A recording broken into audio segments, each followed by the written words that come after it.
require anyone introducing a bill in the Congress to, at the very beginning of the bill, put in there the section of the Constitution that they say authorizes that particular.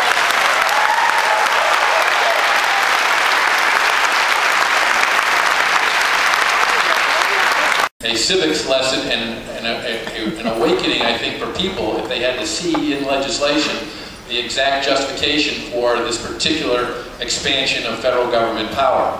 The courts have long given a lot of authority to the Congress and the executive branch to pass new bills in new areas on very general language that's in the Constitution that I might, in many instances, and often do, disagree with and vote against for that very reason. But the bill wouldn't stop that, but it might help to educate folks about it. One day, $1 trillion. In one day.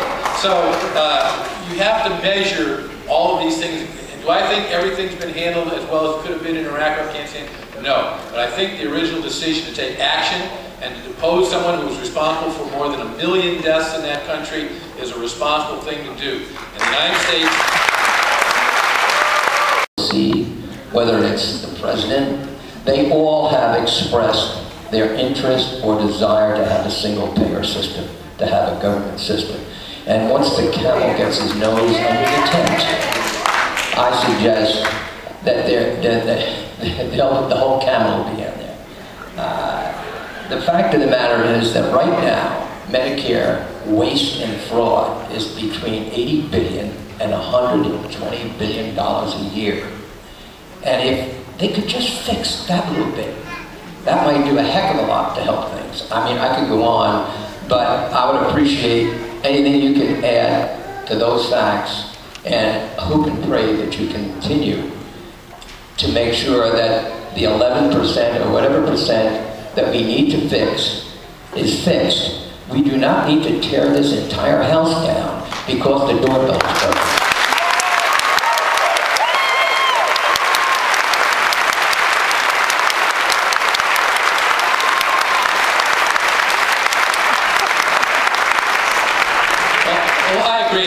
Let me take this opportunity to talk about government spending, because that's certainly a big part of what's going on. In addition to all of the regulations and government controls and effect that it will have on private health insurance, there's also, as we mentioned, $1 to $2 trillion in spending coming up here. And we're talking about a lot of money. You know, at the beginning of this year, we had a stimulus package supposed to stimulate the economy of the country. That cost $800 billion when you add in the interest for the first 10 years, because every penny of that is being borrowed. That's $1 trillion in the budget. Then we adopted, I voted against that stimulus package, by the way. It starts on October 1st of this year. That budget spends $3.6 trillion, of which only $2.4 trillion are going to come into the government in the form of revenue. So $1.2 trillion, or 1/3 of the budget, 1/3 is going to have to be borrowed and paid back by people in the future.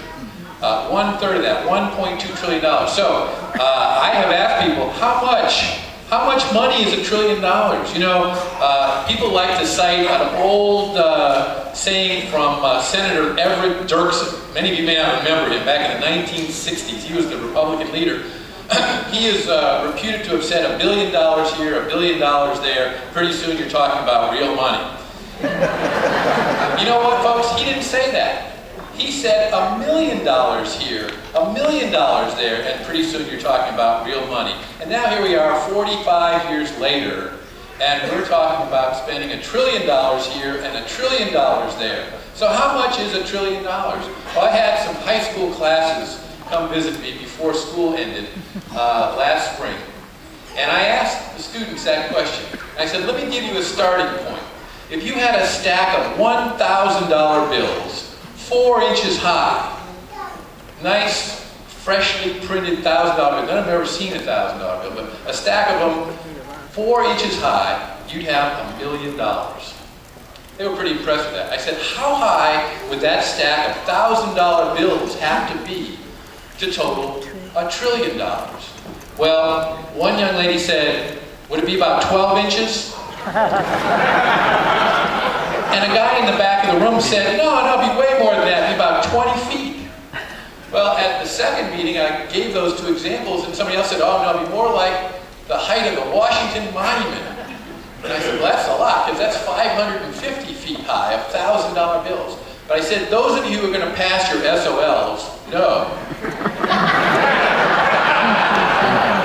that a billion is 1,000 times a million, and a trillion is 1,000 times a billion, or a million times a million. So that stack of $1,000, not $1 bills, $1,000 bills would be 1 million times 4 inches, and you can do the math. That's about 63 miles high that we borrowed against the future of our children and grandchildren in January for an economic stimulus package that simply kicked the can down the road and deferred making the tough decisions that families and businesses, large and small, and local governments and state governments are already having to make. We simply postponed some of those decisions by borrowing a huge sum of money. We didn't solve anything with that. And yet, for next year, we're going to go $1.2 trillion. And I'm critical of the last administration as well. I always vote for the tightest budget offered in each Congress. And it never gets more than about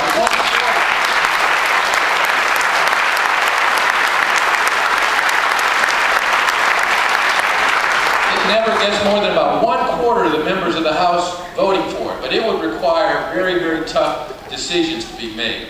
But as a result, we've had large deficits for a long time. In the last 40 years, we've only seen a balanced budget 4 times. When we had a Republican Congress and a Democratic president in the late 1990s and into 2000 and 2001. And Newt Gingrich. And Newt Gingrich, sure. That's right. So now, never before this year have we had a budget deficit more than $500 billion. Now, that's a lot. That's a stack of $1,000 bills. That's 30 miles high. So that's a lot of money. Never before more than $500 billion, however.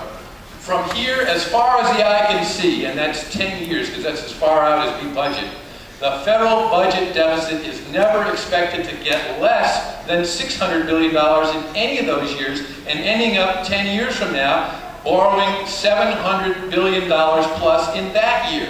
This is simply completely unsustainable. It's going to have a very detrimental effect on our economy.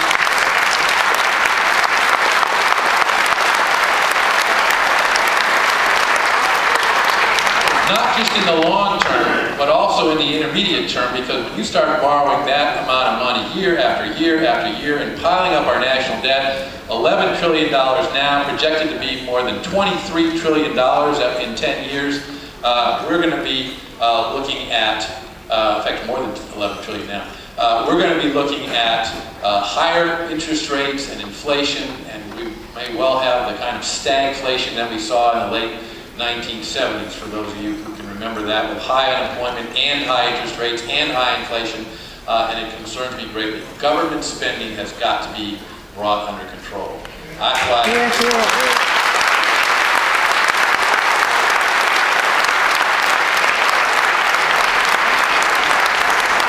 why I introduced in both this Congress and the last Congress a requirement that the federal government do what 49 out of 50 state governments are required to do by their constitutions, and that is balance the federal budget.